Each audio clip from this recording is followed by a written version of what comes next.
აჭარისწყლის მარცხენა მხარეს ბათუმიდან 47 კილომეტრის დაშორებით სოფელი ვაიო მდებარეობს. ქედის რაიონის ულამაზეს სოფელში გადმოცემით აბრეშუმის საქარავნეგზის ერთ-ერთი შემადგენელი ნაწილი გადიოდა, რომელიც არც თუ ისე უმნიშვნელო როლს ასრულებდა რეგიონის განვითარებაში. სოფელი, რომელიც ჯერ კიდევ უხსოვარი დროიდან ყოფილა დასახლებული, თავისი ისტორიით, შემორჩენილი ტრადიციებითა და თავისი განსაკუთრებული სტუმართმოყვარეობით გამოირჩევა. ასე რომ, ერთად მოვინახულოთ ვაიო, რომელსაც ქედელები მევენახეობის ოაზისსაც ეძახიან.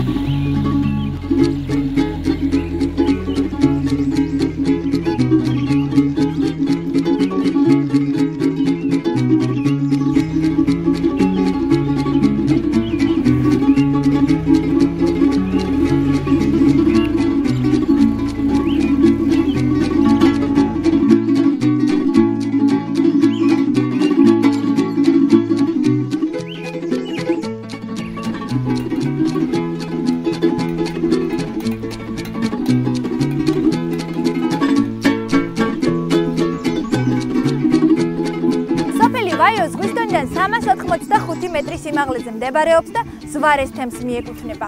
მას სამხრეთ-აღმოსავლეთიდან სოფელი მერისი, ჩრდილო-აღმოსავლეთიდან სოფელი კვაშ და სამხრეთ-დასავლეთიდან სოფელი აქუცა და ჩრდილოეთიდან მდინარე აჭარისწყალი ესაზღვრება. 100 ჰექტარზე გაშენებულ სოფელში სულ 117 კომლი ცხოვრობს.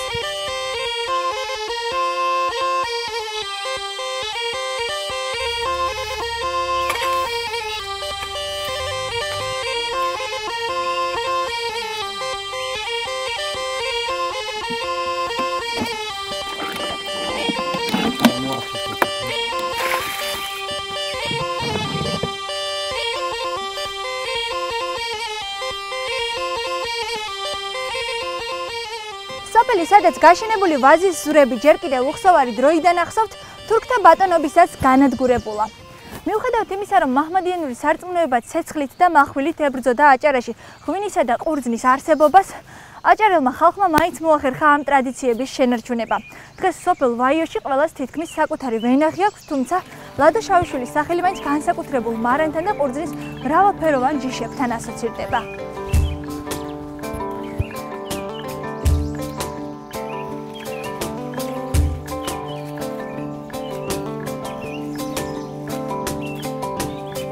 საფერავი ხიხვი მწვანე ოცხანური საფერე 2000 წლიდან დავიწყე სხვადასხვა ჯიშის ვაზის მოშენება და დღემდეს უკვე სრულ მოსავალს იძლევა ყველა გაშენებული ჩემსგან მიერ ვაზი. არის წლები, რომ ყოველ წელს ერთ-იგივე მოსავალს ვერ ვღებულობ დავდვილად, მაგრამ მაინც კმაყოფილი ვარ. რასაც შრომობ, იმას იძლევა ღმერთიც და თვითონ ვაზიც. ასე რომ 4 ჯიშის ვაზი მაქვს გაშენებული.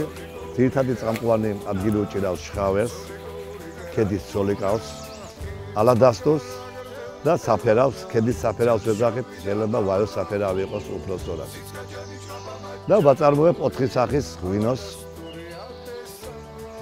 ამ ბოლო წლებში უკვე ვღებულობ წელიწადში 3-დან 4 ტონამდე ყურძენს და ალბათ სამომავლოდ 6 ტონამდე გავა ჩემი შესაძლებლობა ყველა ჯიშისა.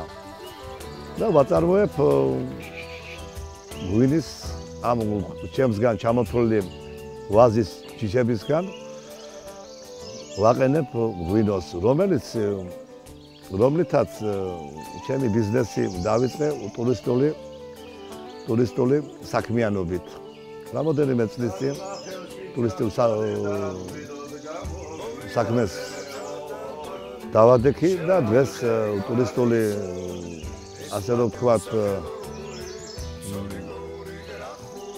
გამართლებულია, იმიტომ რომ ტურისტები ჩამოდიან სხვადასხვა ქვეყნიდან, ითაც დაინტერესებული არიან ჩვენი კუთხის, აჭარის, განსაკუთრებით ქედის რაიონში მოწეული ღვინო განსაკუთრებულია, რითაც მათაც კმაყოფილი არიან და მეც თვითონაც კმაყოფილი ვარ.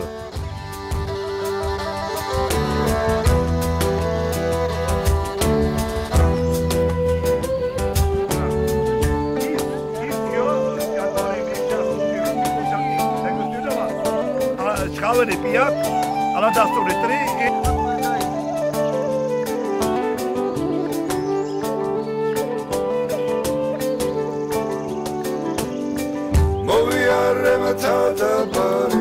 შევეკითხე გავლენსა ეს პატარა საქართველო როგორი თევზამდენსა.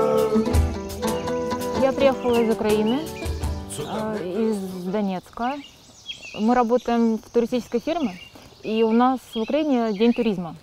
И мы каждый раз придумаем, где бы его отметить. В этом году мы вот решили Грузию посмотреть и попробовать, потому что всегда хотелось побывать в этой стране. Мы впервые, и нам очень-очень нравится. Это потрясающая страна, природа. Сегодня мы попали совершенно случайно на сбор урожая. Это был интересный, захватывающий процесс. Всегда хотелось попробовать, как это, как делают вино. Сегодня нам удалось, прекрасная погода, это захватывающее на самом деле действие. Хотелось бы, конечно, еще потоптать его ногами и посмотреть, как это все будет дальше происходить. Но в любом случае это было очень-очень интересно. Но это очень увлекательный процесс, и я думаю, мы приедем сюда еще раз и повторим. В Грузию мечтала попасть всю жизнь. Первый раз приехала, сказала моя подружка. Она здесь была 3 раза и разрекламировала эту страну. Именно поэтому мы приехали сюда с друзьями и попали на сбор урожая. Совершенно случайно. Получили даже больше, чем ожидали. Очень вкусная кухня, очень доброжелательные люди, гостеприимная страна и потрясающая природа. Обязательно еще раз вернемся сюда. Собрали виноград, помогли, урожай. Понравилось, все понравилось.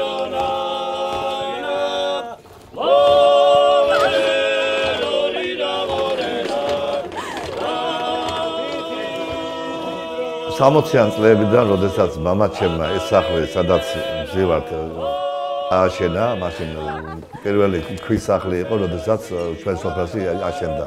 და მამაჩემი ძველი, ასე ვთქვათ, მოკეფე კაცი იყო და სახლის აშენებასთან დაკავშირებით თან საფუძველი ჩაუყარა ცოლეკაურის ვაზდისა და ჩხავერის ესე იგი ვაზის გაშენებას. სადაც მე მახსოვს 60 წლის კაცი ვარ, 50 წელი კარგად მახსოვს, რომ ჩვენ მეწევით საოჯახო მარადს. დაფასებულმა ღვინომ მეტი რაღაც შეხედულება მიიღო და მეტი გასავალი მიიღო. ამიტომ 2 წლის წინ შევდექი ღვინის დაფასებას ფოხლებში საოჯახო ღვინის სახით, სადაც ყველაფერი გაფორმებულია როგორც ქართული წესით. ასე რომ მე კმაყოფილი ვარ ამით და ყველა მობრძანებული ტურისტიც კმაყოფილია უკვე. ჯერ ღვინის დეგუსტაციით, ღვინის გემოვნებით და შემდეგ მისი დაფასვებით და ყველაფრის ამ შეხედულებით. მირიან, 1 ბოთლი დაფასვებული ჩხავერი შემომიტანე.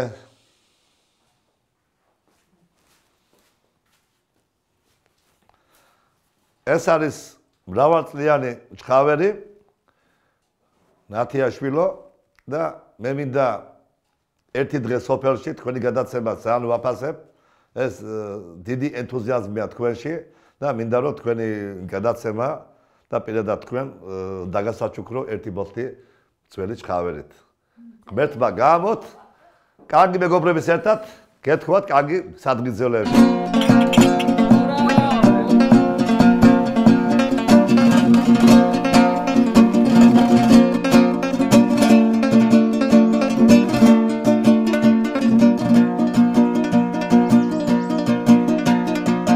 ვაზის მოვლით და ყურძნის ჯიშების გამოყვანით სოფელ ვაიოში ასევე ცნობილია თეიმურას გორგილაძე, რომელიც აგრობიოლოგია.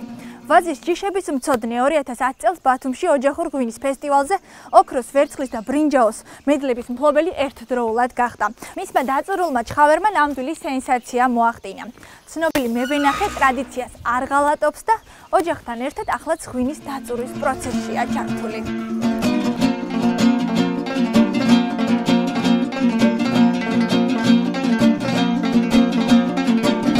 ჩვენი სოფელი ოდითგანვე გამოირჩეოდა ვაზის გაშენებით, ღვინის დაწურვით. ეს იმითაც დასტურდება, რომ აღმოჩენილი არის ქვევრები. კოლმეურნეობის პერიოდში საკმაოდ დიდი რაოდენობით ვაზი იყო. შემდეგ 90-იან წლებში მოხდა თითქმის 100%-იანი განადგურება. აიჩეხა მოსახლეობამ ჩათვალა, თანაც ამორტიზირებული იყო ეს საკმაოდ 50 წელს გადაცილებული ვაზი იყო, ამით არაფერი არ დაჩავებულა. შემდეგ მოსახლეობამ სწრაფი ტემპით დაიწყო გაშენება. თითქმის ყველა ოჯახს აქვს დღესდღეობით 100 ოჯახი ცხოვრობს, სადღაც 90 ოჯახს მაინც აქვს ვაზი. საკმაოდ დიდი რაოდენობით ვაზის ნერგი მაქვს წარმოებული და მაქვს სხვადასხვა კუთხეში წელს იმერეთშიც გავაშენე 400 ძირი აქედან ჩავიტანე. კომპანია ბადაგონს გავუშენე, აჭარულ ღვინის სახლს გავუშენე, რა ვიცი, ქობულეთში სადაც ციტრუსი მოდის 8000 ძირი გავაშენეთ და წელს თითო რომ ტევანი მოსავალი გქონდა.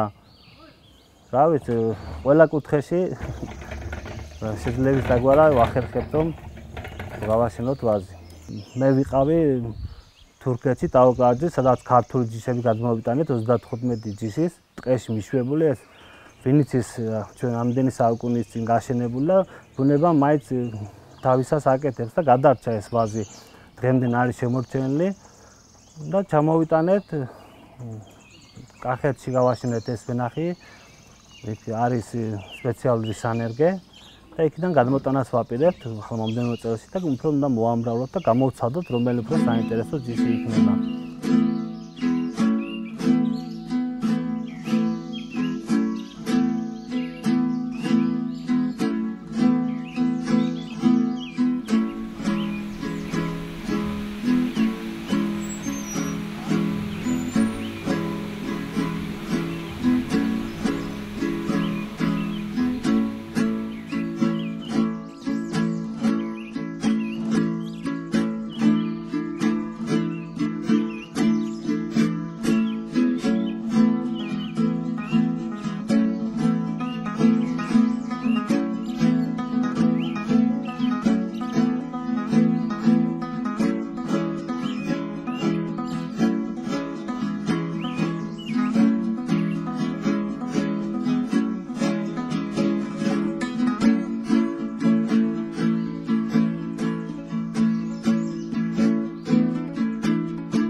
საერთოდ ამბობენ რომ ვაიო დაერქვა ოდეს რაღაც ვაკიჯვარი,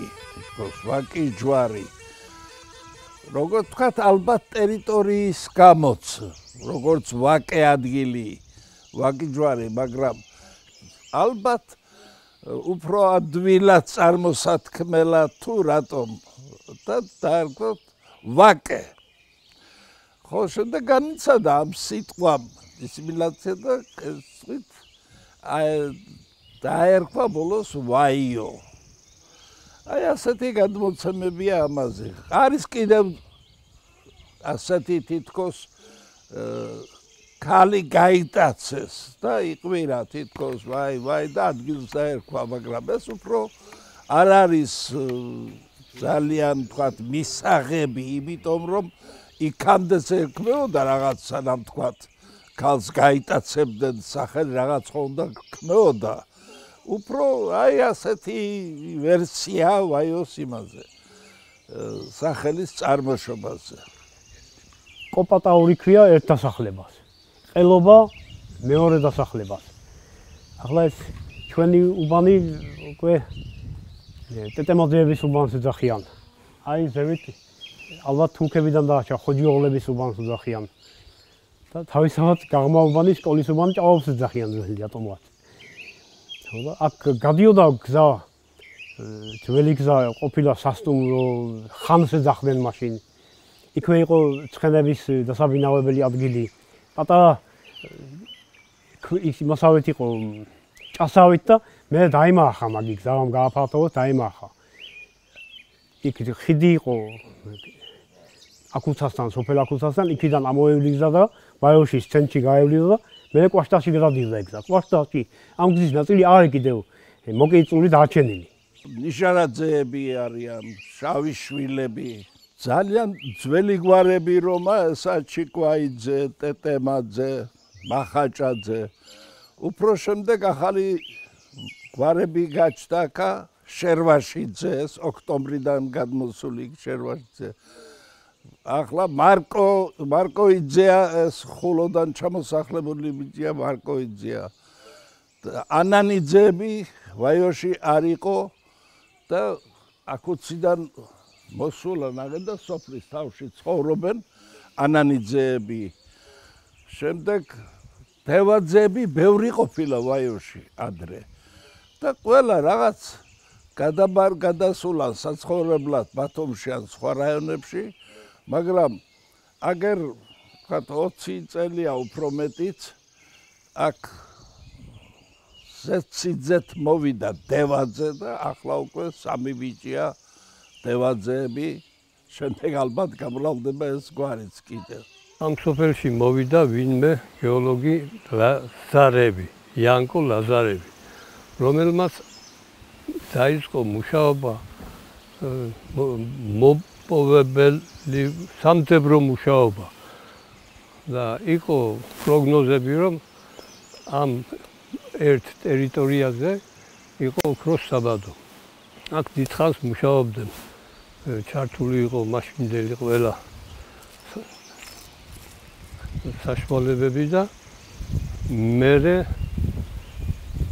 მოუსწრო საბჭოთა ხელისუფლებამ და ეს გეოლოგი თვითონ გააკულაკეს. ამით დამთავრდა პირველი ოპერაცია ამ სამუშაოსთან დაკავშირებით. 1952 წელში განახლდა მუშაობა და ძალიან მასიური გახდა ეს საქმე. დადგინდა ალბათ ოქროს საბადო სპილენძის ერთად. ეს საკითხი კომუნისტების დროს იყო საიდუმლო და გაჩერდა რა მიზნით გაჩერდა ეს დარჩა მოსახლეობისათვის ჩვენთვის გაუგებარი. შავიშვილები ერთ-ერთი ძირძველი ფუძე მომცხოვრებლები არიან ვაიოში. მოსულები არიან დავითაძეები, ჩიკვაიძეები ძველი გვარია, არის გორგილაძეები თავისთავად ცხადია. რაც შეეხება შავიშვილებთან დაკავშირებით, სწორედ მასთან ასეთი ვერსია. პარმენ ლორიამ თავისი ცნობილი რომანი მევლუდი რო გამოაქვეყნა, თვითონ ამ ისტორიული პირის მევლუდის მეუღლე ვაიოდან შავიშვილებიდან იყვნენ და ფატი ერქვა სახელად. და ისტორიულად თუ მაგალითად ნაკლები წყაროები გაგვაჩნია ვაიოზე ლიტერატურაში უკვე 50-იანი წლების დასაწყისში ეს სახელი შევიდა, ასე ვთქვათ, ლიტერატურაში. შემდგომ მაგ გადაიღეს იმავე სახელწოდების ფილმი. ნიკოლოზ სანიშვილი იღებდა ამ ფილმს. ეს ტერიტორიები მთლიანად მოიცვა ფილმის გარკვეულმა სიუჟეტებმა და მაშინაც ვაიოს ძალიან უხაროდა რომ მათ სოფელში კინო იყო გადაღებული. იმავე პერიოდს დაემთხვა დოკუმენტალური ფილმის გადაღება, რომელსაც ასე ჰქვია აჭარა დღეს ჯემალ ჭიჭინაძე იღებდა რეჟისორი. ხო და ესეც ვაიოში ბევრი ფრაგმენტია აღებული და ბევრი დეტალია გადაღებული ამ ფილმისათვის, ვაიოს ველებისა და ვაიოს მთებისა თუ გორებისა თუ მოსახლეობისა თუ სხვა რაღაცისა. ეს ჩემი სიცოცხლეა. მე ამის გარეშე ვერ ვიარსებ. ჟურნალისტური მივლინებით ვიყავი ერთ-ერთ გემზე, საქართველოს საზღვაო სანაოსნოსთან. ხო და იქედან რომ ბრუნდები, ამაზე დიდი განცდა და ამაზე დიდი, ასე ვთქვათ, ოცნება მე არ მქონია არასდროს. რაც უფრო შორს მივდივარ და რაც უფრო დიდი ხნით, მით უფრო სასიხარულო და სასიამოვნოა ჩემთვის ჩემ სოფელში და ჩემს ეზოკავში დაბრუნება. ჩემი ბუდე არის, ჩემი ბაღდადი ეს არის და ჩემი სიცოცხლეც ეს არის.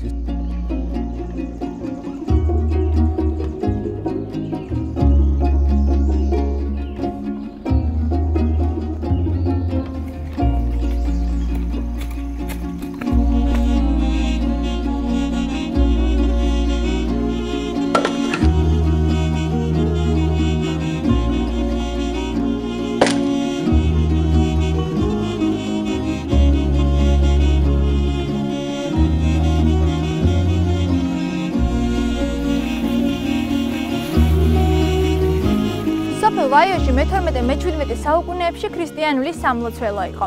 ტაძრის ახლოს იყო პატარა ფიცრული, სადაც ტაძარში მოღვაწე ბერ მონაზვნები ცხოვრობდნენ. წინაპრების გადმოცემით აქვე იყო პატარა წყარო, საიდანაც ბერები წყალს ეზიდებოდნენ. თურქების შემოსევისას ტაძარი განადგურდა, თუმცა აი ამ ადგილს ისევ ბერწყაროს ეძახიან.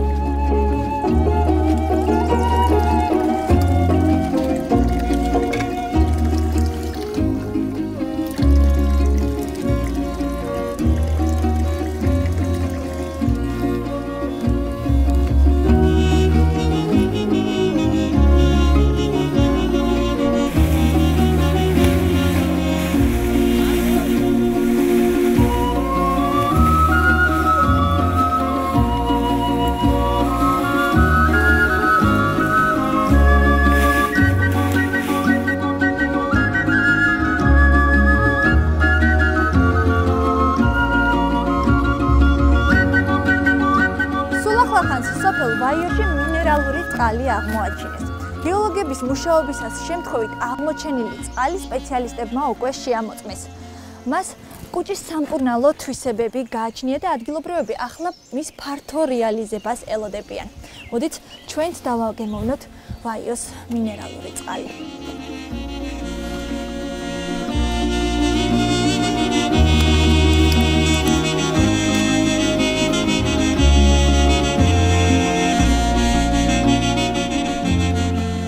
მჟავე გემოაქვს, ასე რომ ვისაც კუჭის პრობლემები გაქვთ, აუცილებლად უნდა ერწიოთ სოფელ ვაიოს და დააგემოვნოთ ეს ახლად აღმოჩენილი მინერალური წყალი.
სხვა სოფლებში, ასევე სოფელ ვაიოშიც არის სკოლა, თუმცა ვაიოს სკოლა იმით არის განსხვავებული, რომ მოსწავლეები აქ გარდა სხვა საგნებისა მეფუტკრეობის პროფესიას ეუფლებიან. კვირაში 2 დღის განმავლობაში ბავშვები ფუტკრის მოშენებას, მოვლას და თაფლის გამოყვანას პრაქტიკულად სწავლობენ.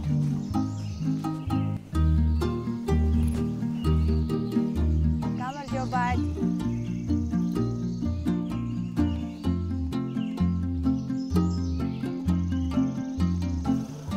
სასკოლო კლუბი ნექტარი 3 წელია ფუნქციონირებს ჩვენ სკოლაში. მოსწავლეები 12 არიან ამ კლუბში გაწევრიანებული, თუმცა ყველა მოსწავლე შეუძლია ნებისმიერ დროს დაესწროს სასკოლო კლუბის მუშაობას, პრაქტიკულსაც და თეორიულსაც. კლუბში მოსწავლეები პრაქტიკულ სამუშაოს თავისით აწარმოებენ, აბსოლუტურად ყველა პროცედურას მოსწავლეები თავისით აკეთებენ. კლუბში მე უბრალოდ ხელმძღვანელობას, მეურვეობას ვუწევ მათ. რომ არ მოხდეს შეცდომა და ფუტკრის ოჯახების დაღუპვა. სასკოლო კლუბში ამ ბოლო პერიოდში გვაქვს ნამატი 3 ოჯახი ფუტკარი გავამრავლეთ. ამ ხრივ წინსვლა წელს ცოტა ცუდი წელი იყო. ცუდი ამინდები იყო, თაფლის გამოსავლიანობა დიდი არ იყო, თუმცა მაინც კარგად არიან ოჯახები და კარგად ოჯახები საკმაოდ კარგად გადაიტანენ ზამთარს. 8 ოჯახი გვყავს ამჟამად, ფუტკრის სრულფასოვანი ოჯახი. მოსწავლეები 12 არიან. კვირაში 2 დღე გვაქვს მეცადინეობა, ერთი პრაქტიკული, ერთი თეორიული. თითო საათიანი დაახლოებით.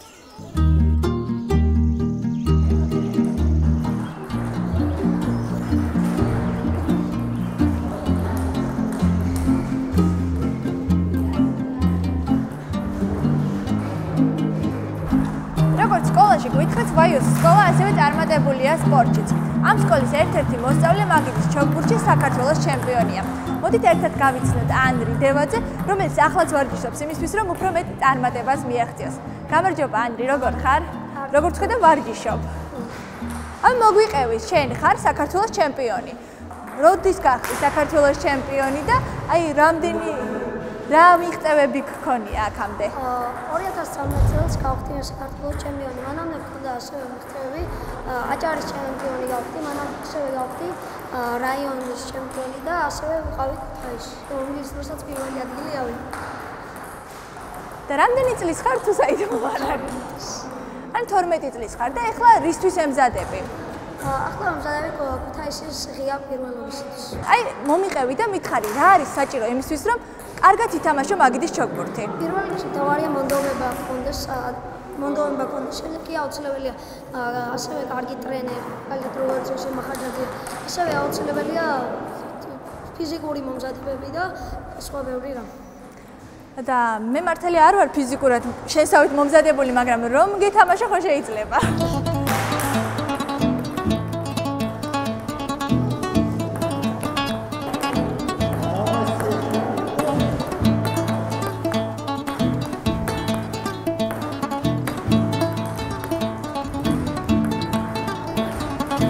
მოკლედ დაუმარცხდი, ანრი ნამდვილი ჩემპიონია. ვუსურვებ, რომ არა მარტო საქართველოს, არამედ მსოფლიოს ჩემპიონი გამხდარიყოს. კარგად ახლა.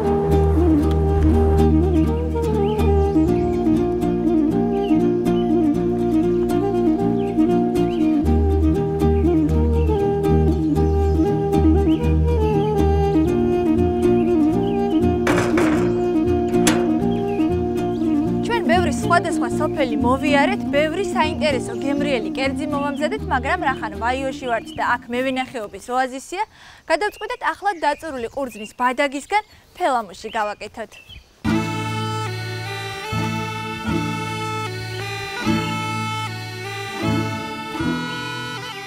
ვამზადებთ ფელამუშს, რახან რთველია, გადავწყვიტეთ ფელამუში მოგვემზადებინა განსხვავებულ გარემოში, ღია ცის ქვეშ, ვაზის ფონზე და რა უნდა გავაკეთოთ ქალბატონო მაიკო, რომ მოვამზადოთ გემრიელი კარგი ფელამუში. ნამდვილად დამზადებული გვაქვს ყურძნის წვენი, ამ წვენს ჩავასხამთ ქვაბში.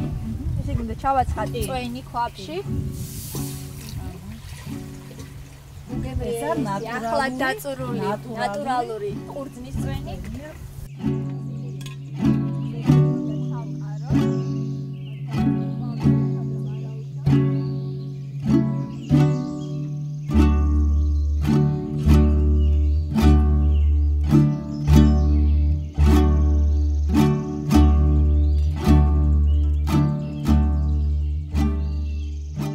გასწავლათ ფელამუშის მომზადება და რამდენად ხშირად ამზადებთ ვაიოში ფელამუში? ჩვენ ძალიან თველობაზე უფრო მეტად ძალიან ხშირად ვამზადებთ, ზამთრის პერიოდებშიც 10 დღეში ერთხელ მაინც, კვირაში ერთხელ ასე ვაკეთებ ყურძნის წვენს. ეს კი ეხლა ხანს დავწურეთ და დავამზადეთ ფელამუში. ზამთრზე ვაზში რა თქმა უნდა. დამზადეთ წვენი. მოდით ნახოთ აბა რა პროცესია ჩვენი ფელამუში. დამზადებულია ჩვენი ფელამუშიც.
დავასრულეთ ფელამუშის მომზადება, უგემრიელესი გამოვიდა და ძალიან მიხარია, რომ ფელამუშთან ერთად მოვამზადეთ ჩურჩხელა. ასე რომ ვისაც ჩურჩხელის, ფელამუშის და ყურძნის დაგემოვნება გსურთ, აუცილებლად უნდა ეწვიოთ სოფელ ვაიოს.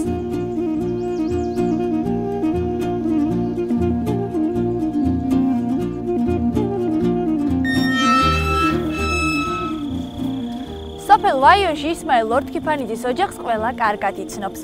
გარდა კარგი სტუმართმასპინძლობისა, ეს ოჯახი სიმღერის ნიჭითაც გამოირჩევა. წინაპრების მიერ ბოძებული სიმღერის ხელოვნება აქ თაობიდან თაობას გადაეცემა, ამიტომ ქართული ხალხური სიმღერის ხმა ამ ოჯახში მუდამ გაისმის.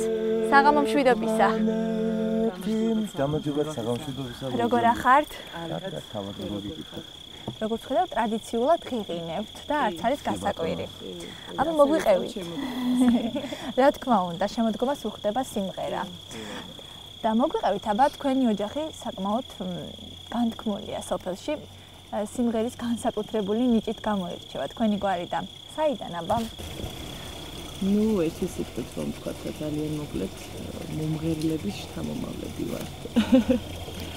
ხო და რა ვიცი, აბა ჩვენც ხალხური შემოქმედებით მივდივართ ნელა-ნელა. და ესე როცა ვიკრიბებით, მივყვებით ტრადიციას. მივყვებით ტრადიციას და არ ვღალატობთ ძველ ხალხურ სიმღერებს. იმედია. ანუ ძველ ქართულ ხალხურ სიმღერებს ანიჭებთ უპირატესობას. კი ბატონო.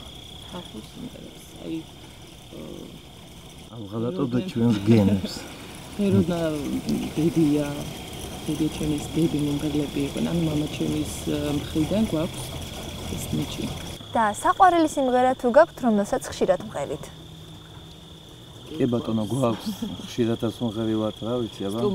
სტუმრიანობის დროსაც ოჯახში და ეხლა ამჟამად მამა ჩემი უცხოეთში შეწასული და არ არის ჩვენს გვერდით, თორე ჩვენი ოჯახური კვარტეტის ასე ვთქვათ ფუძემდებელია და ჩვენი გამზრდელია და ჩამომყალიბებელი. ყველა ხმა გვასწავლა. მაგრამ მის გარეშეც შეგვიძლია შეგეცდოთ. მის გარეშეც შევეცდებით, რომ კარგად გამოგვივიდეს. ეს არის ფინსკალა, სოლისტი ყავს სიმღერის. და რა ვიცი, აბა შემოგთავაზებენ მე მგონი, მეც რაღაცა პატარა ისე დაბალით მეთაყვები. სიამოვნებით მოგისმენთ.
ასეთი იყო ერთი დღე სოფელ ვაიოში, რომელიც მე თქვენთან ერთად გავატარებ.